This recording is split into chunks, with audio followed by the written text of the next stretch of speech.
What's good, YouTubers and YouTubettes? This is JB Sports back again with another one. Zion Williamson is going to make his long-awaited debut in the NBA for the New Orleans Pelicans versus the San Antonio Spurs on January 22nd. That's when he's going to make his debut. He's been practicing with the team for the last week here. You know, he's been doing 5-on-5 drills and stuff like that, working on his conditioning and, his timing and working on his shot, dribbling, stuff like that, trying to get himself acclimated and back on the court versus the San Antonio Spurs. Now, this going to be very interesting, that date, man. They chose that date. A lot of people were speculating that maybe he will make his debut on coming up. I think they got two Saturday games coming up this Saturday on NBA on ABC. As you know, the football season has gone down to 4 teams in the NFL, and those games will be played on Sunday. So that leaves the Saturday slot open for the NBA to debut their Saturday night games. The Saturday night game is going to be the Lakers at the Rockets. You got James Harden versus LeBron James. That's must-see TV. And then the afternoon game is going to be the LA Clippers at the New Orleans Pelicans. That could have been a good debut game, national TV, the NBA, I know would have loved to see him make his debut for that game. That game is on the 18th. And then 2 days later, on the 20th, they got another game on national TV on TNT. That's Martin Luther King's Martin Luther King's holiday. Let me clarify that. Martin Luther King's holiday, the LA Clippers goes to New Orleans. That's a game that's supposed to take place at 4 p.m. on TNT. He could have, easily, played one of those two games. The 18th game on ABC and the game on the 20th on TNT. But he elected to come back on the 22nd of January.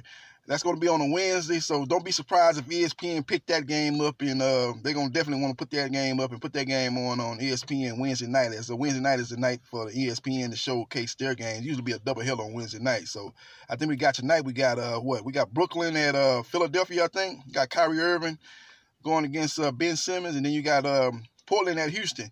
You got Dame Dollar and Carmelo Anthony going against James Harden and Russell Westbrook. So that's where we're going right now, man. But it's going to be interesting, man. Zion Williamson, man, going into the season before the injury, he was the odds-on favorite to win the Rookie of the Year. That's not going to take place as Jay Moran is balling, man. Balling out for Memphis, man, leading them to the 8th seed as of right now in the loaded Western Conference. They're playing some very good basketball, especially here of late. They're playing very solid, very strong basketball, man. Outside of Utah, they're probably playing the best basketball in the Western Conference. Outside of Utah, and the Lakers been strong all year. Outside of those two teams, I think Memphis probably been playing the most consistent basketball here recently. So that's gonna be very interesting, man. Zion Williamson, man, when you look at his game, man, he's got a set shot, very set shot. He's very athletic, very explosive in the paint, man. You're gonna see a lot of highlight reel dunks over front court players. Centers and power forwards and people playing those positions. You're going to see him explode and dunk over them, so he's going to be a highlight reel waiting to happen. But what he's going to have to work on is his outside shot, man, because teams going to sag off of him and dare him to hit the mid-range game. Then he's obviously going to have to develop a three-point shot, too, because that's where it is in the NBA right now. We've got everybody on the court able to hit threes. Backcourt players and front court players. So he's definitely going to have to develop that, man. But it's going to be very interesting to see what he plays. His first game going against Greg Popovich coach team that's always fundamentally sound on the offense and the defensive end. So it's going to be interesting. Pop's going to sag off of him. He's going to dare him to shoot jumpers and shoot outside shots and kind of clog the paint and make it tougher for him to finish inside. As Spurs have a lot of length, man. LaMarcus Aldridge, 7-footer that's very long, and they'll try to funnel him into there and make him shoot over contested big man with length. So we'll see what happens with that, man. Greg Popovich has had a career of when he's coached teams, when he's going against superstar players that are explosive, young superstar players, as he did that to a T with a young LeBron James, as when San Antonio Spurs were battling with Cleveland Cavaliers in his first NBA Finals. They sagged off of LeBron James, made LeBron James a jump shooter, and limited LeBron James' effectiveness. As LeBron James, to this day is one of the best guys at attacking the rim, finishing and scoring and getting and one. So they were able to limit that, keep him off the foul line, and make him a jump shooter. It went all the way from the early Cleveland days all the way to the Miami Heat days with him and Dwayne Wade and Chris Bosh. Greg Popovich implemented the same defensive strategy as far as sagging off of LeBron James and making him a jump shooter. Him and Dwayne Wade, they did a good job as they was able to go 1-1 in back-to-back finals with the Miami Heat, and in all likelihood should have went 2-0 against the Miami Heat. Three-headed monster that was the talk of the NBA and that was carrying the NBA and that was running roughshod in the Eastern Conference for the years that LeBron James was there. So we'll see what happens, man. We'll see what transpires, man.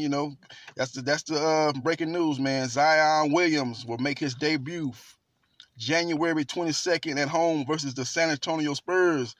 And I haven't heard this. It's not been official yet, but I would assume that the ESPN will pick that fight up as part of a doubleheader Wednesday night. So we'll see what kind of ratings they get. I've heard the ratings have been down this year. A lot of people attribute that to Zion Williamson not being there.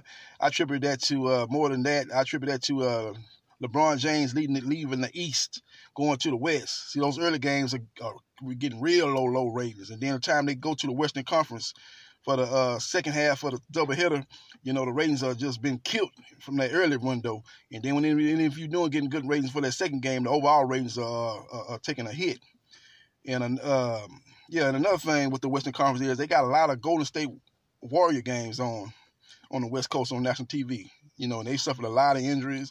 Fans know they're not going anywhere this year, so they're not watching them like they did last year, knowing that they're being decimated by injuries.